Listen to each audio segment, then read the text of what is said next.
भगवान विष्णु और माता लक्ष्मी की कहानी। एक बार भगवान विष्णु जी शेषनाग पर बैठे बैठे बोर हो गए और उन्होंने धरती पर घूमने का विचार मन में किया। वैसे भी कई साल बीत गए थे धरती पर आए और वह अपनी यात्रा की तैयारी में लग गए। स्वामी को तैयार होता देख कर लक्ष्मी माँ ने पूछा, आज सुबह सुबह कहाँ जाने की तैयारी हो रही है? विष्णु जी ने कहा है, लक्ष्मी मैं धरती लोक पर घूमने जा रहा हूँ।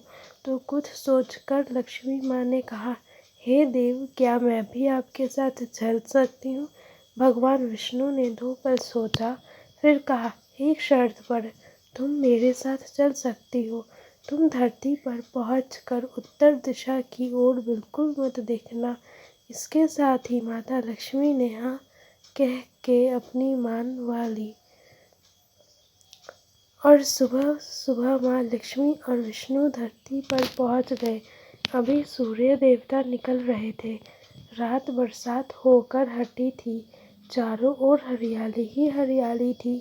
उस समय चारों ओर बहुत शांति थी और धरती बहुत ही सुंदर दिख रही थी और माँ लक्ष्मी मंत्रमुग्ध होकर धरती को देख रही थी और भूल गई कि पति को क्या वचन देकर आई है।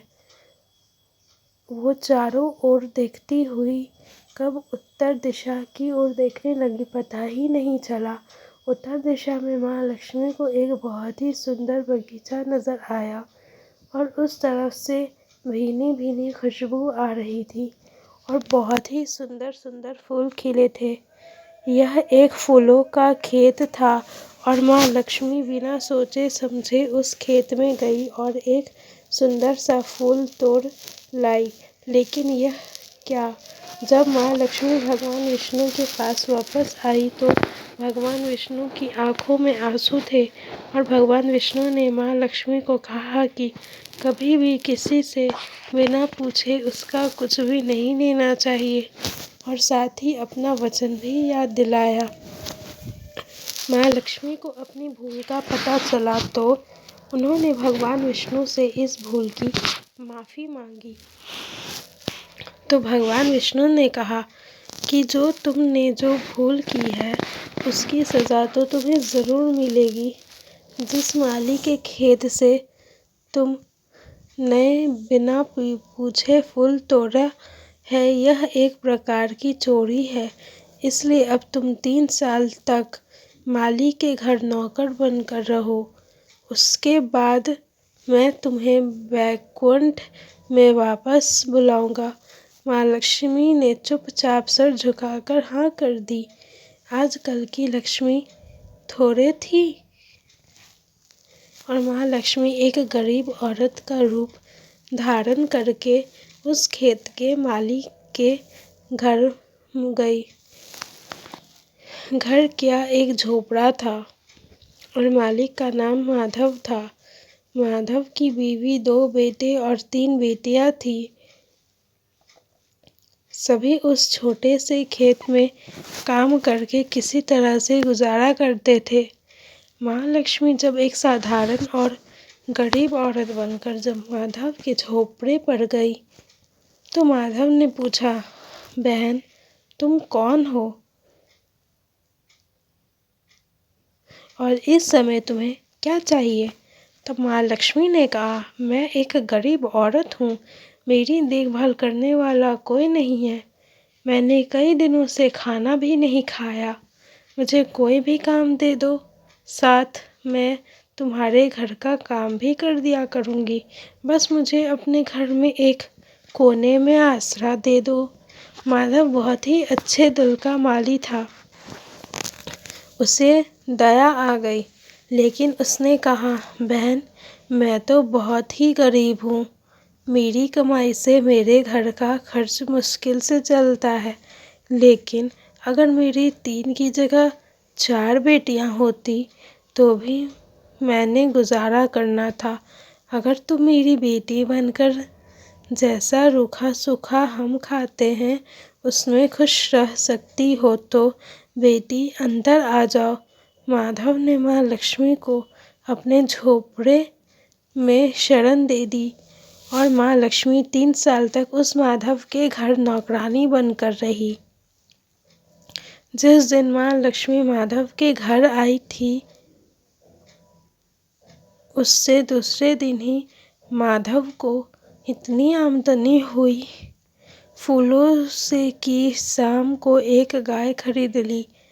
फिर धीरे धीरे माधव ने काफ़ी ज़मीन खरीद ली और सबने अच्छे अच्छे कपड़े भी बनवा लिए और फिर एक बड़ा पक्का घर भी बनवा लिया। बेटियों और बीवी ने गहने भी बनवा लिए और जब मकान भी बहुत बड़ा बना लिया था, माधव हमेशा सोचता था कि मुझे यह सब इस महिला के आने के बाद मिला है। इस बेटी के रूप में मेरी किस्मत आ गई है मेरी ओर। अब 3 साल बीत गए थे, लेकिन माँ लक्ष्मी अब भी घर में और खेत में काम करती थी। एक दिन माधव जब अपने खेती से काम खत्म करके घर आया तो उसने अपने घर के सामने द्वार पर एक देवी स्वरूप गहनों से लदी एक औरत को देखा। ध्यान से देखकर पहचान गया, अरे यह तो मेरी मुँह बोली चौथी बेटी यानी वही औरत है, और पहचान गया कि यह तो माँ लक्ष्मी है। अब तक माधव का परिवार बाहर आ गया था और सब हैरान होकर माँ लक्ष्मी को देख रहे थे। माधव बोला है, माँ हमें माफ़ कर, हमने तेरे से अनजाने में ही घर और खेत में काम करवाया। हे माँ, यह कैसा अपराध हो गया। हे माँ, हम सबको माफ़ कर दे। अब माँ लक्ष्मी मुस्कुराई और बोली, हे माधव, तुम बहुत ही अच्छे और दयालु व्यक्ति हो। तुमने मुझे अपनी बेटी की तरह से रखा, अपने परिवार के सदस्य की तरह से। इसके बदले में तुम्हें वरदान देती हूँ कि तुम्हारे पास कभी भी खुशियों की और धन की कमी नहीं रहेगी। तुम्हें सारे सुख मिलेंगे जिसके तुम हकदार हो। और फिर माँ अपने स्वामी के द्वारा भेजे रथ में बैठकर बैकुंठ चली गई।